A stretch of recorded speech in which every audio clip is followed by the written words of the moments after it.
বাসার ছাদ। আমার বাসার ছাদে আমার পছন্দের তালিকায় এই প্রাণীটি। আমার পছন্দের তালিকায় আরো কিছু মানুষ ছিল, তার মধ্যে যার সাথে সবসময় ঘোরাফেরা করতাম এই বাসার ছাদে, সে আজকে আমার লাইফে নাই। তবে এই প্রাণীটির সাথে সম্পর্ক আমার অনেক আগে থেকে। ওর বয়সটা হয়তো আপনারা আইডিয়া করতে পারতেছেন। তো ও আসলে হয়তো ওর অতীতটা মনে রাখছে। ও আসলে আমাকে ভয় পায় না কখনোই।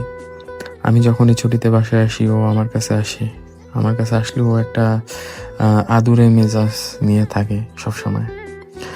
তো ওর বয়স হয়ে গেছে, ও এক সময় আমার লাইফ থেকে চলে যাবে। আমি জানি লাইফে কোনো কিছুই পার্মানেন্ট না, তবে যে ভালোবাসাটা, সেই ভালোবাসাটা যদি সুন্দরভাবে সমাপ্তি ঘটে সেটাই শান্তি লাইফের।